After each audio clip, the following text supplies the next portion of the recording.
I have a real entrepreneur, John Fieldly, president, CEO of one of my favorite companies, Celsius Holding Inc., the great Celsius product. I said, I haven't seen such a hot product since I was selling Westlaw early in the 90s to lawyers. We give it away and they get a little taste of it. And it was so good. Everybody would buy Westlaw. That's what's happened to me, my family, my friends, my associates, my company. I got a case in here, it disappears in seconds. Why is the product so addicting? It's amazing. Excellent, Dave. Thanks for having us. Absolutely. It's great. Tastes great. We have great flavors. That's why we have over 11 flavors. Also, the product makes you feel good. It's an experiential product. You notice that when you have a can of Celsius, you feel better. You feel more lively. And that's what we're all about at Celsius. It's Celsius Live Fit. And we've been inspiring people for over 10 years to live a healthier, better lifestyle. That's what we're about. That goes down to our core. And it's a thermogenic. You can burn calories and additional body fat, 7 essential vitamins, all powered by green tea, no preservatives, no sugar. So what else do you want?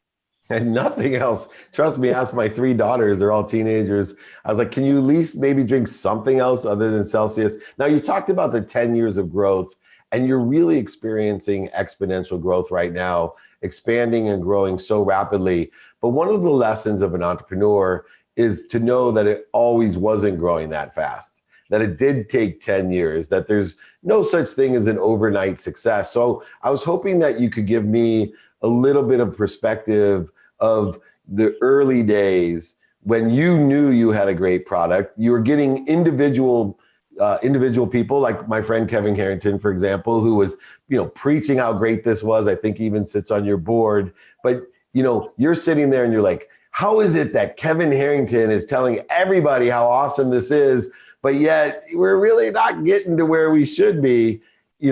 Talk about how we have the perception to keep going, that you're right, and it's just a matter of time before people are educated and catch on.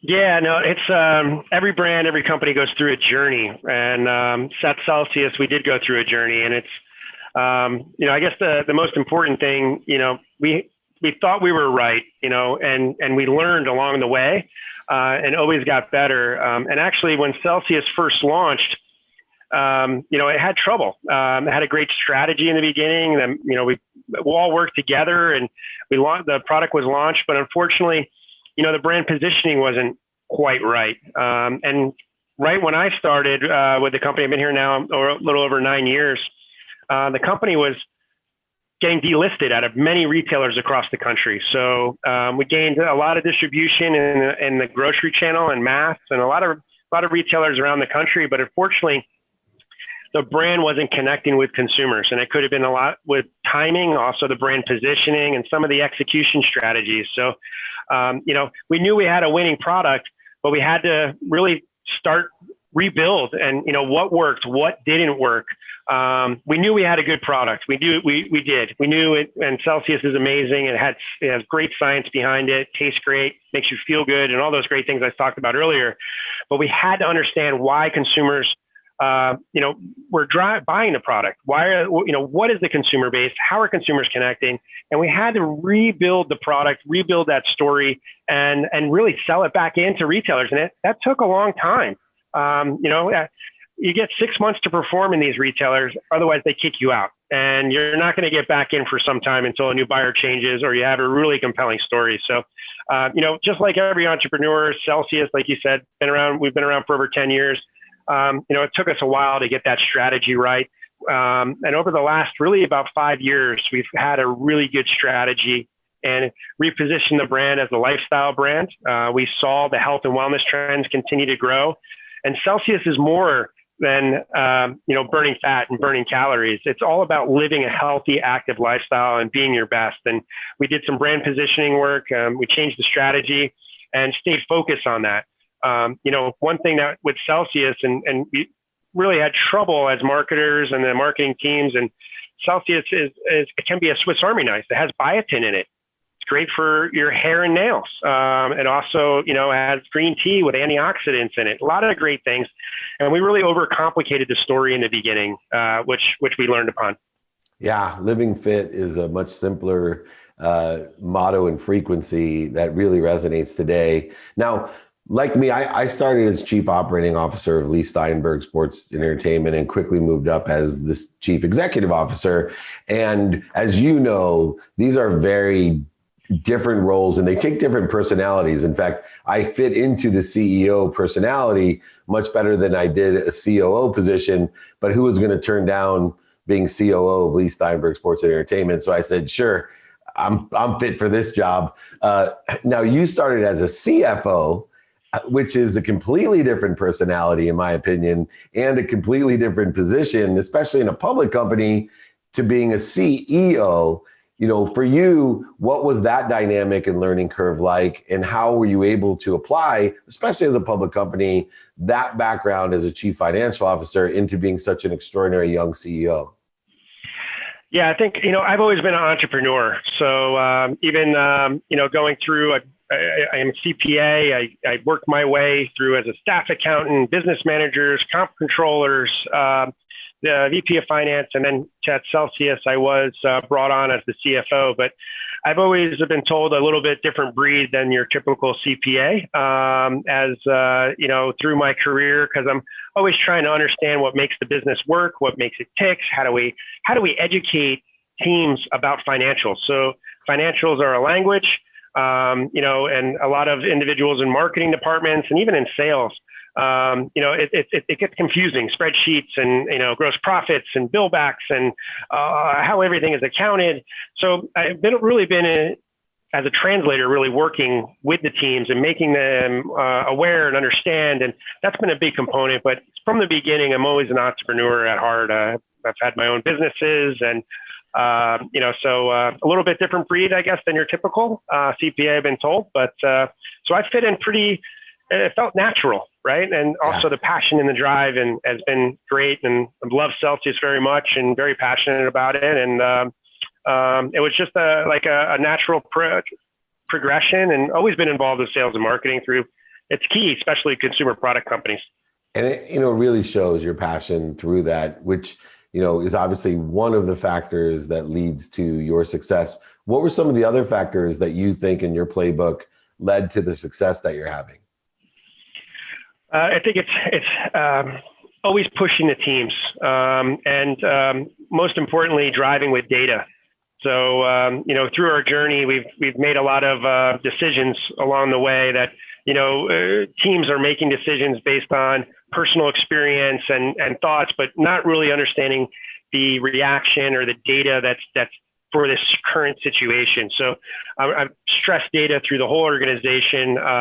Everyone has to, before we complete any task or invest, we have to have a goal, we have to have a strategy, and we have to be benchmarking against those goals and trying to keep everything very calculated. That goes back to my CPA and the CFO in me. So we do have a lot of spreadsheets at Celsius. So, and you learn spreadsheets in Excel very quickly here, which is good.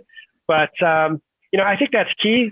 That's key. And always being, just every single position in the company impacts the bottom line, impacts the growth, and impacts where we're headed. So that's really important as well, that everyone in the organization knows how important their role is to the company's success. And we're all in this together. And that has been really critical. Anyone that knows what it's like to run a public company, and I was blessed and cursed to run one in my 30s, knows that the only true objective of a CEO of a public company is to increase shareholder value. And that's our main objective.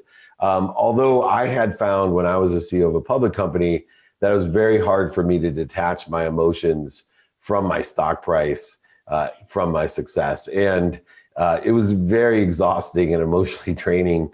What are some of the ways that you detach your emotions from, not that the stock, don't need to talk about it because it speaks for itself. There's no problems, but it can also work to wear you out because it's so exciting and you start focusing on the success of the stock and you forget what got you there. How do you detach that emotion from the stock itself as a public CEO? Yeah, that you can't let your emotions take the best of you. And you're absolutely right on the emotions. On the good day and the bad day, I try to disconnect myself from that. Going back to the fundamentals, and more of a fundamentalist. So I try to disconnect. I knew, everyone at Celsius is shareholders. I'm a very key on that. So everyone being a public company, it's very important that we're all aligned with the shareholders to drive that shareholder value, which is so critical. So, I do have employees that watch it, the stock price like it's their heartbeat. So, but you can't let it get distracted, and you got to keep your eyes on the prize. It's got to be the results. It's got to be the quarter. It's got to be the revenue. We have a daily flash report that comes out, and we try to keep everyone updated on the metrics of the company. So we keep driving forward, keep moving forward and getting better. But it is an emotional thing. You just have to kind of detach yourself. It is what it is. You can't control it. And the more you think you know about the stock market, the more you realize you don't know. And I think that goes with any investment banker or portfolio manager. Oh, yeah. I was in the early days of SOX compliant, and I always joked around to my lawyers. I said, why can't I just put one sentence and not spend the hundreds of thousands of dollars to have my, S1 and QQ done? I could just put, you are definitely going to lose all your money if you invest in my stock. I always thought that'd be the best, filing I could ever do, and see how stupid people are that they'd still invest in it. But more importantly, too, people think that, when the hits are coming, those first 5 years, that's, where burnout could happen. I personally believe that right now is when you're in jeopardy of burnout. Is, the best year of my personal and professional career. Things are going so well, business is booming. And I find that this is the time when I have to be very careful of burning out. What's your perspective on burnout, and how do you keep from, whether it's the hits that make you burn out or the great success, to be able to have the weighted balance to make sure that you're in it for the long run? Yeah, I'm in it for the long run, no question. And it is a balance. I think it's important to have a work-life balance as well. So, I try to disconnect on Sundays. That's the day of rest, and spend time with the family and get outside, stay active, and take your mind off it. So I think that's really important to have some work-life balance, because you can get burnt out, and that's critical. I mean, as I always say, the train falls off the track every day, and we pick it back up and we keep running. I think every business, that's why we're here, always to get better each and every day. And every entrepreneur, that's what you do. I mean, there's challenges every single day, and you're always transforming the organization. Never be complacent. You're always uneasy. And then also being a little paranoid I think is critical as well. It's especially for successful businesses, because you have to always be pushing the envelope, and getting burnt out that can come. So you gotta shut down and enjoy yourself and relax. As you know, I wrote a book called Compassionate Capitalism, and I really am critical of those who I bring on the shows and those who I want to promote and help, of those people that understand that things come through them for others, especially during the pandemic and with COVID. The most successful companies that I bring on are also giving back. And what I loved about reading about Celsius is you guys gave, to the right places with the right product, and your product does do good in stressful situations. What were some of the things that you did, not just pivoting in COVID for the business, but more importantly, what you did for our communities? Yeah, I mean, we're in this all together. It is crazy, and I hope everyone is well out there and living healthy. And it's just a tragic time, and we're all going to get through this together. We got to work together. One big area of our business is in the fitness channel, which we all know has been, as many, just as restaurants and many other businesses, it's just heartbreaking. But the fitness channel has been severely damaged, and when you look at it, pre-COVID, the fitness channel was growing left and right. I mean, trainers had full books of businesses, and that's really been our core over the last 10 years. We've been building the brand in the fitness channel, and due to the health and wellness trends, we're getting broader distribution and really aligning with today's health-minded consumer, as we all are getting healthier and more health conscious. But our core is in the fitness channel, and the fitness channel shut down. So here is all these trainers. When they're shut down, there is no money, there is no business, there is no dollars coming in. So we pivoted. We want to partner with our local gyms. We reached out to all the trainers that we could. We promoted on our Instagram, where we do a Sweat with Celsius campaign, where we had them come on our campaign every Monday, Wednesday, and Friday at noon Eastern time. And we're giving them a platform to promote themselves, because home workouts there's a big opportunity for them to move from the gym private training to Zoom calls like we're on now, or Teams or Microsoft Teams, to do private workouts at home. But they need to build their client book, and they need a platform of marketing to do that. So we have leveraged, number one, helped out our fans as well, but also brought more exposure to them and helped out a lot of personal trainers. So that was really critical. The other thing we did is we pivoted and donated Celsius to all the first responders. So as we all know, the stories, the medical workers working, 72 hours, 24 hours a day, they all need healthy energy. Celsius, our green tea and our 7 essential vitamins is a great source of that. So we've donated thousands of cases across the country. We're still donating cases today. We're still doing Sweat with Celsius, by the way. You could have joined us at noon today. We had it. So hopefully you joined us. If not, join us next Wednesday. But we're donating right now. The hospitals are getting more difficult to donate product to, but what we're doing now is these COVID sites that are more established. So they have them at malls, they have them at a variety of locations. So COVID testing sites, we're dropping product off to those first responders. And anyone that is a first responder, if you DM us on Instagram with your ID, we'll go ahead and get samples out to you. Or if you can authorize us to do a product drop at your hospital or first responder location, we can go ahead and do a product drop as well. Firefighters, police officers, and we've been big supporters of the people on the front line. Yeah, we'll put @Celsius Official below so people can DM you. Well, John, I would absolutely hire you as a conductor of my train, not just to get it back on track, but to really get the most out of our trip. And you have really provided a great playbook. And I probably use Celsius to fuel that train as well, since it's so efficient and healthy. I certainly appreciate taking the time to educate and enlighten us and inspire us with what you've been able to do over the last decade. Wanted to congratulate you and thank you.